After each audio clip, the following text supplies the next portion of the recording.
സ്വാമി കണ്ണു തുറക്കുന്നില്ലല്ലോ. മനപ്പാടം പഠിച്ചതൊക്കെ ഓർക്കയായിരിക്കുവേ. മനപ്പാടം പഠിച്ചു. ഞാൻ ഉദ്ദേശിച്ചത് പരമാനന്ദ ഗുരുസ്വാമിയുടെ കയ്യിൽ നിന്നും പകർന്നു കിട്ടിയ സിദ്ധിപാഠങ്ങളൊക്കെ മനനം ചെയ്ത ആത്മതപോവന സീമന്ത രേഖയിൽ ബുൽബുധ ബിന്ദുവായി അലിഞ്ഞു ചേരുന്ന ഒരു സ്വാമി. പൗർണമാസ്യാം പരിണയോ മുക്തിചൂടാംശം മധ്യമാം.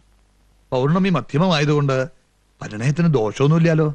മേടം, ഇടവം, ചിങ്ങം, തുലാം, വൃശ്ചികം, ധനു, മകരം, കുംഭം എന്നീ സർവപാദങ്ങളും വർജ്യം. മറ്റൊരു മുഹൂർത്തം അവിടുന്ന് തന്നെ നിശ്ചയിക്കണം. പുരുഷ ജാതകത്തിന്റെ ജന്മാഷ്ടമ രാശി ദോഷമാണല്ലോ കാണിക്കുന്നത്. ആർക്കാണാവോ ദോഷം? തറവാടിനും ബന്ധുമിത്രാദികൾ സർവർക്കും, പ്രത്യേകിച്ച് മുത്തശ്ശന്.